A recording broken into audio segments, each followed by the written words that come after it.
How's it going, everybody? Today, I'm very excited to announce my guest. He's a current NFL free agent, Samford's all-time leading receiver, and a former Denver Broncos wide receiver, Kelvin McKnight. How we doing today, brother? Man, I'm doing good. How about yourself? I'm blessed. I'm blessed. So, first and foremost, we got to rep the hometown a little bit. Tell us a little bit about your hometown of Bradenton, Florida, and what makes it so special. Man, Bradenton, Florida. Man, it's a lot of undiscovered gems in there, man. It's just so much full of talent. Not only football, just everything. You're gonna find your way out of there. It's very tough. It's either you playing football or in the streets. It's kind of cliche, but it's true. You know what I'm saying? It's cliche, but it's very true. You know what I'm saying? You're either playing ball or in the streets, but you're gonna find a way to get out, definitely. But Yeah, I'm proud, to wear that mark for sure. yeah, that's for sure. You kind of put a name on your back, as far as Bradenton goes. Anyways, kind of what was your recruiting process like back in high school? How'd you end up at Samford? Crazy story. I'm gonna tell you, Sanford came in around. Let me see. If signing day was in April, I can't remember when that was signing day. It was probably like right before the season ended. They came to me at practice. Mind you, I had University of Maryland, FAU, FIU, Troy, Appalachian State, University of Buffalo. Oh, did I mention Troy? I had Troy, and I had a few other schools. I can't remember off the top. I had USF, but crazy story. We actually my junior year we flew to University of Maryland. We played a team called Goodman. Good was it Goodman? I can't remember what they were called, but anyway, we went up there and flew up there. We beat them. I got the offer from University of Maryland. Long story short, my mom was just not with me going all the way to Maryland.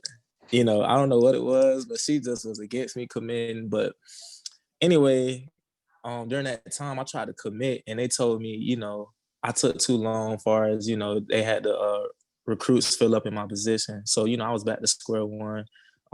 Senior year rolled around, I started getting more offers, but the real reason why I went to Sanford is because they were the first team and only team that they said they was going to use me for my ability. Far as like, I've never seen a team like come up and tell me like, this is how we're going to use you, and we believe we really need you. Like, they just weren't treating me as you know a other recruit, just with the other teams. And I just made a business decision. I never seen a team like say they throw it 65 times a game.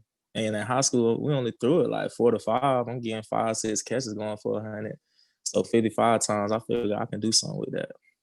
Yeah, that's crazy. It's almost like they kind of envisioned you already, committing to them, and then they're just like, "Here's how we're going to use you, so you might as well just hop on board." You feel? So that's kind of I dope. promise, for real.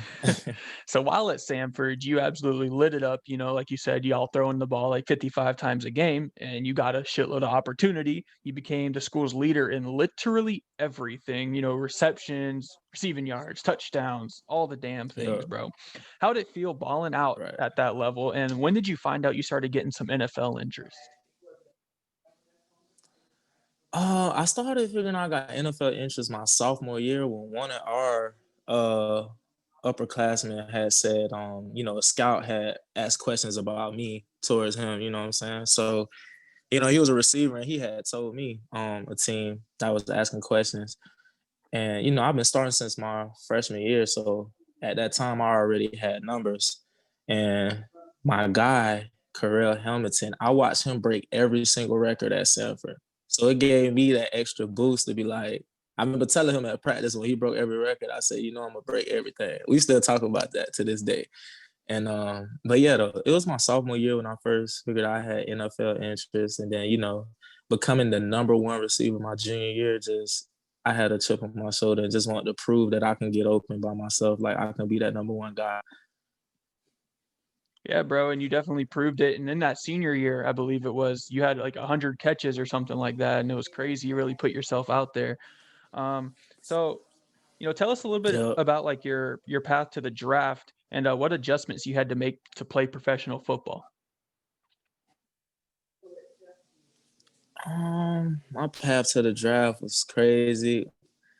I wouldn't really say it was adjustments as far as like the path into the draft. It was just more of like just getting introduced to what's about to happen, if that makes sense. It was Mhm. just more of like leaving campus and training just was just different for me. You know what I'm saying? Being outside of school. And mind you, I played as a freshman, so I didn't redshirt. So me graduating on time, it was either I had to leave school or leave school and train or try to find somewhere in Birmingham to train and continue in school. But luckily, um I was able to work things out and get an online assessment for sure to finish my degree. But I don't think it was truly an adjustment. I think I made an adjustment once I got to the NFL. That's when it was a eye opener for me. Yeah, for sure. So what's kind of like so you're done with football in college. What's kind of the first step, whenever you're declaring for the draft or once you're done, you don't have any more years of eligibility. What's kind of your first step whenever you're like, all right, it's time to like, start becoming a pro? What's like that first step you have to do? Like how do you find that facility to train at and like, kind of how do you do that?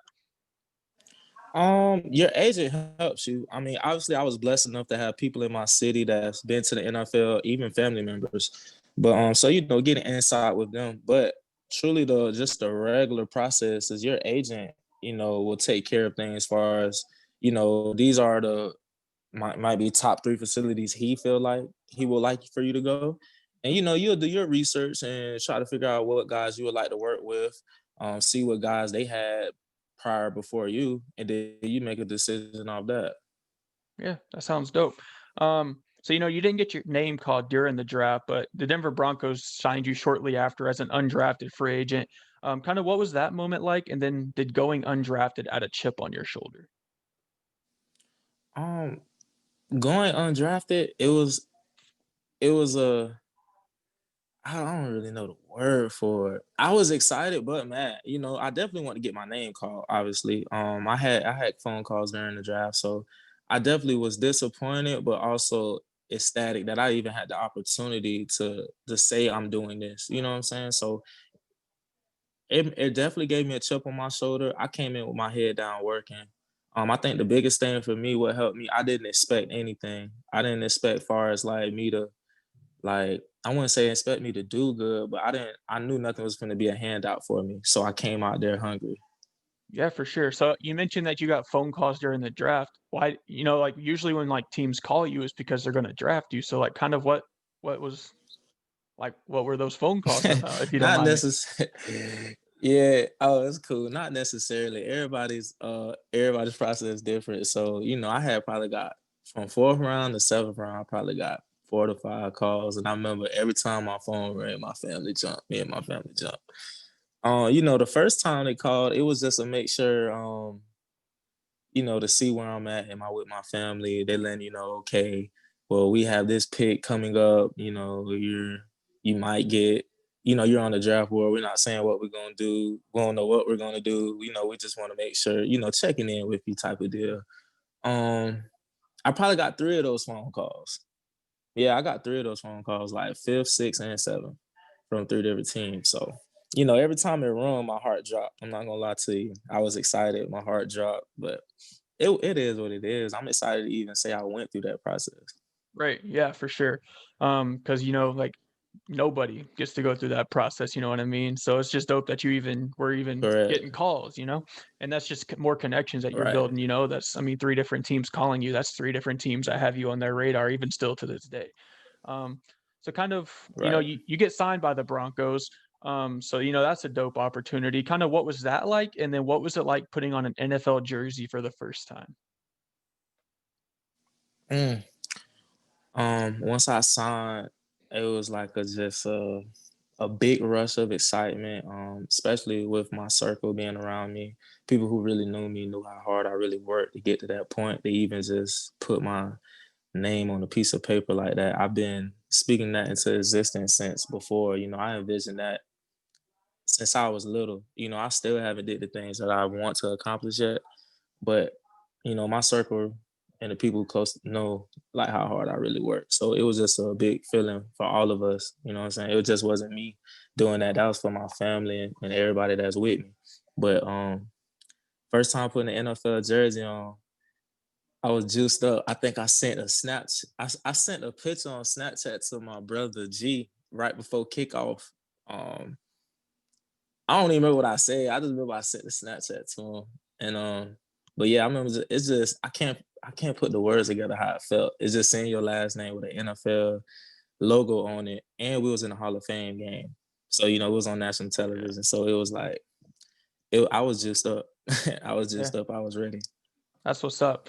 So kind of what's an NFL game day like? Like what time you getting up? What time you get into the stadium? Like how mindful do you have to Hmm. be of like what you eat, what you putting in your body? What kind of just take us like what did you do on game days? Kind of what was your process? Um, Depending on what time kickoff was, all my kickoffs was during nighttime, so we kind of got to sleep in a little bit. Breakfast. Um, I think meetings didn't really start till like around lunchtime, really. So you had lunch, then you'll have, your review meetings, understanding what's going to be called, like, the first 10 plays, your script, going over with your receiver coach the rules, just little twinkles here that it's like a little tongue twister in the huddle. Make sure that you paying attention and understanding your job. And a guy like certain players have to play more than one position, so we just reviewing, making sure everybody's on the same page, and because if one person mess up, all of us gonna look bad. So we just making sure everybody knows what's going on out there. Putting in my body right now, I'm vegan, but at the time I wasn't. So me personally, I just like ate pasta. I don't really like to eat too heavy. I like to be light out there. So I'm really drinking more than eating. Me personally, that's just how I always prepare. But yeah, I think that's how I think I answered Yeah. it. Yeah, for sure. So whenever you step on that field for the first time, right? Like you're going from your college football, right? And then you're going and you're on the NFL field, bro. And like you mentioned, you were at the Hall of Fame game for your first game. Like everyone's watching, you're about to make a name for yourself, regardless on if it's preseason or not, bro. It doesn't matter. You're still playing an NFL game. What was like your emotions? Were you like confident that you knew you had it, or were you more like nervous, or you just had to get that first hit in real quick? Like what was your spiel there? uh Mine was, I was hoping we got out there on defense first, and we did. And I wanted to touch the ball first on punt return, and it played out how I wanted to. I didn't take it back, but I had a good return. Me personally, I just like to get the ball for. I like to just get that first punt return, or just get the ball in my hands quickly and just get the jitters out. Mhm, Um, it was a lot of ceremonial stuff, obviously, because of the Hall of Fame game. So you're getting to see people that you only see on TV. So it's kind of like you don't want to be like a little kid, but it's like little kid moments, like, what I'm saying? I'm saying Ed Reed. I'm like, I'm trying to stay focused for the game, but it's Ed Reed right there, you know what I'm saying? So it's just little stuff like that. But yeah, I was excited though. I was definitely excited. The jitters, I'm not really too nervous like that. Be really more excited because it's the same game since Little League, mhm. the same game, just a different speed at this point. Yeah, for sure.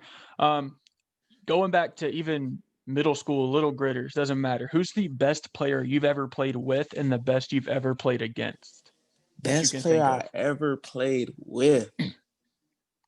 But I done played with some dogs though. I don't really play with some dogs, even from Lily. Let me see. That's a tough question. That's so hard. I can't even give you one name. It's I mean, just too multiple. hard. Throw them out there. Throw them out there. Whoever you want, bro. Shine some light on your homies real quick. Man, I'm finna give a shout out to Courtney Allen back in the day. He was really like that dude back in the day running the ball. Um my one of my closest friends, I call him like my brother, Johnny Lane. He played running back. He's at Iowa State right now. Um, just a natural runner with the football. Um, my quarterback Devlin Hodges, probably one of the best touch balls I've ever, ever had. Like he kind of made it so much easier for a receiver, even though we complemented each other so well. Like I made it easier for him. Like I don't know, we just was same page. He knew what I was thinking. I knew what he was thinking. Like he just had one of the best balls like I've ever caught in football. That's my guy right there.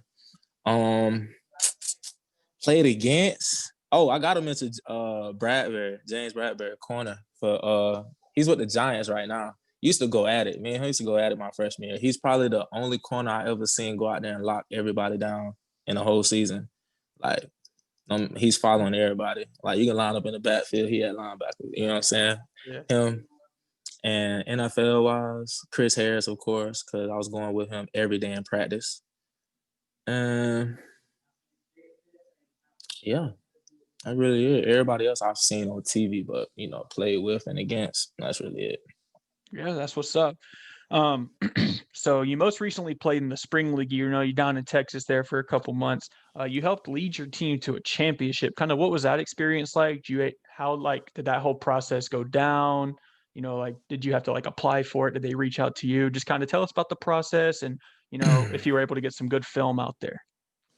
I definitely got some great film out of that. It was I'm thankful for the spring league to even have that type of opportunities, especially like for like people like me who's got caught up in the COVID cuts with the NFL. Didn't get an opportunity to showcase your talents again in the OTAs training camp wise. COVID messed up a lot of things, but I'm very thankful for them. That spring league thing was more of a connection thing. Somebody I knew about it and put me in, and that's just how it happened. Like it wasn't nothing crazy, like, but I'm pretty sure you can like Google it and sign up. But as far as me, it was just more word of mouth. I put my name in and I was in type of deal. Yeah, for sure. So, as of now, what are your current plans as far as like football goes? Like how are you staying in shape, due to COVID, all of that stuff? And then Right. just kind of how are you staying on NFL radars? Right now, because of the spring league, it gave us it gave the NFL all 32 teams access to the film and stuff. So right now it's just a waiting game. Um, Staying on NFL radars, my agents sending out the film, of course, what I've done, the biggest thing was to have film, so that's a check mark. Just wasn't sitting down the whole year and just working out. Right now, staying in shape wise, um, I'm just training every day. Just training every day. Shout out to my guy, EJ Webb out here in Atlanta. I go to him every day. Me and him are training. If I'm in Florida, my trainer back home, Larry Ryans, and A Sanders, them the two I train with back home in Florida. Um, but that's really it. I'm just staying in shape, just doing the little stuff. That's what's up. That's what's up. So one last question for you. Any advice for the young athletes out there trying to chase their NFL dreams, their pro football dreams, their D1 dreams, their college football dreams? What kind of advice can you just pass down to them? Man, keep a good circle around you. It's gonna be a lot of he says she says. It's gonna be a don't go here, don't go there. Especially if you're in high school right now. I went through that experience, like, but luckily I had a good enough circle and I had a good enough mindset to understand I need to go somewhere what's best for me. I could have easily just went to a school because of the name. You know what I'm saying? I remember I had a lot of questions like, bro, why you going to Sanford? This, that, woody woo. But at the end of the day, it gave me the shot to chase my dreams. You know what I'm saying? So it just gave me that opportunity. So just go what's best for you and your family. Like, you gotta sit down and really talk with your circle. Like you gotta have people in your circle that's gonna not be afraid to tell you no. Like that's a bad idea. You know what I'm saying? Like Yeah. you gotta have that type of love around you. And yeah, just keep going. Understand everybody's journey is different. Like you're gonna have like a a plan in your head on how it's supposed to happen. But it's gonna be trials. It's definitely gonna be trials for you. If you really love this game, you're gonna face some trials. Like even for me, you know, in college, when I got to the NFL, being released, getting picked up by another team, getting released from there, getting picked up back by that team, staying a whole year with that team, then COVID hits, now I get released. You know what I'm saying? You getting released not even for, football reasons. And it's gonna be tough, you're gonna sit there and try to question yourself, but that's not even the case. You just gotta understand I promise you it's just a journey. I'm still going right now. So, you just gotta keep your head up. Yeah, for sure. Ladies and gentlemen, Kelvin McKnight, we're going to be on top of his journey. This is going to be available everywhere you listen to podcasts, Apple Podcasts, Spotify, all the good stuff, YouTube, all that good stuff. Make sure y'all drop my boy a follow. I'm going to link his socials down below. And yeah, so Kelvin McKnight, thank you for hopping on the So show today, brother. for sure, I appreciate you. Yes, sir.